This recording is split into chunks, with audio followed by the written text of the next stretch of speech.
This is Naina Acharya from Dun and Bradstreet in conversation with Mr. Sunil Misra. He's a president and senior board member at Emtec. So Sunil, these days a lot of jargons have been used, like artificial intelligence, digital assistants. Then you have your machine learning, natural language processing. Right. As a matter of fact, sometimes people believe that it's just a fad. It's not really a necessity for the business. Can you elaborate on this? I think the simple answer is it's not a fad. Natural language processing, machine learning, AI, conversational systems are here to stay. The question you have to decide, or the question our clients have to decide, does it make sense for them? Okay. Not every technology makes sense to deploy just because it's there.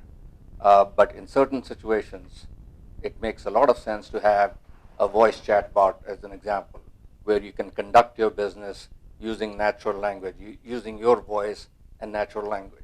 In fact, we have implemented systems for our clients in a retail environment which uses Alexa as a means of directing them or helping them to buy what they need to buy.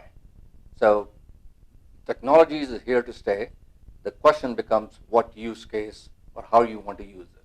Okay. And that's our job as consultants, to help you select, deploy, and use the technology that's going to enable your business, which is going to make you innovate and be the leader in the market. Great. So let's just clear the mist out of this. Is this only for the consumers, or is this also for the enterprises? It's for both. The difference between what used to be called B2B and B2C in terms of the systems being deployed is disappearing. The reality is you have consumers inside your organization. Those are your associates, your employees. You have to deal with them in a manner and give them the experience that they want. We go to Flipkart or Amazon and we have an amazing experience, a seamless experience in terms of how we can procure things. Everybody wants the same experience, irrespective of whether they are businesses or individual consumers. We tend to hear a lot about your digital assistants like your Alexas and your Googles of the world. We would want to know what role they play, or how do they play that important role in our life, number one. And number two, what is Emtec doing in this space? I mean, I would really want to know what Emtec is doing in this space. Digital assistants play a very important role in our lives and will continue to play a very important role in our lives. Some might argue that they speak to Alexa more often than they speak to their spouse.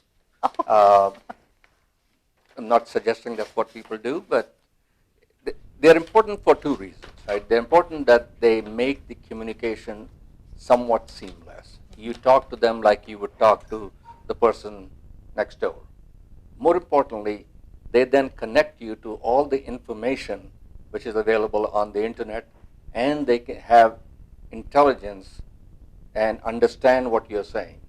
They can understand the context of what you're saying and then take action based on that context. Emtec's doing a fair amount of work with our clients, implementing voice chatbots, which are very similar to what Alexa, the technology behind Alexa and Siri and others, to do really complex work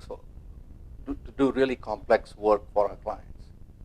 And again, this is both in a business-to-business context as well as in a consumer context. I used the example earlier of Alexa-enabled shopping application in a retail store. We have one of our clients, a large logistics company, which helps track their shipments across the globe using a series of natural language processing bots. Right? And these are some simple examples of how these assistants can be used in business, from a business-to-business transaction, as well as with consumers.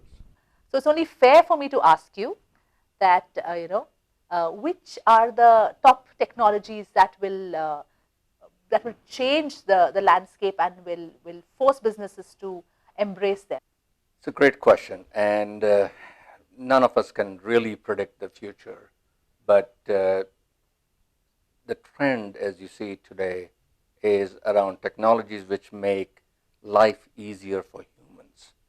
So, artificial intelligence, machine learning, cognitive processing, combined with smart materials, IoT, sensor networks definitely are here to stay. And I think these technologies are going to keep getting better, and they're going to keep getting better to the point that in some instances they will do a better job than human. We are still very far away from general AI, but for specific tasks, customer service is an example. AI is getting better and better and better, and in the next couple of years, the prediction is that at least a quarter of your customer service interactions are going to be handled by some sort of an AI system. And the reality is it may go even faster than that. Voice has become increasingly important for businesses.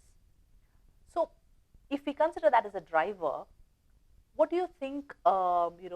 Is going to be the next, or is it going to be the next step for enterprises? Okay. So, Naina, the very important question, right? And it's not only the millennials. The the use of these platforms is done because they enable efficiency.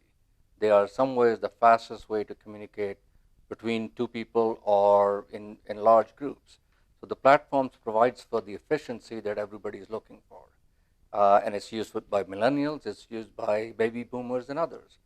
And the reality is what the trend that is promoting is the trend of conversational AI. So not only can you communicate amongst yourselves, but you can communicate with systems using natural language and then use that information within and understand the context to do a transaction. I can give you an example. We have done work for a retail client of ours where we have enabled Alexa-based recommendation engine. So a client can walk into a retail store, ask Alexa a series of questions, and with a recommendation engine behind it, Alexa can then recommend what the client should buy. And not only what they should buy, where it is in the store with a series of sensors and IoT devices which connects them. So it's imperative that businesses understand the power of natural language and figure out how to use them. And with this, I think we've got a lot of food for thought, and I would like to sign off now. So thank you, Sunil, for your time. It was wonderful. So thanks a lot. Thank you, Nana. This was really exciting. Thank you.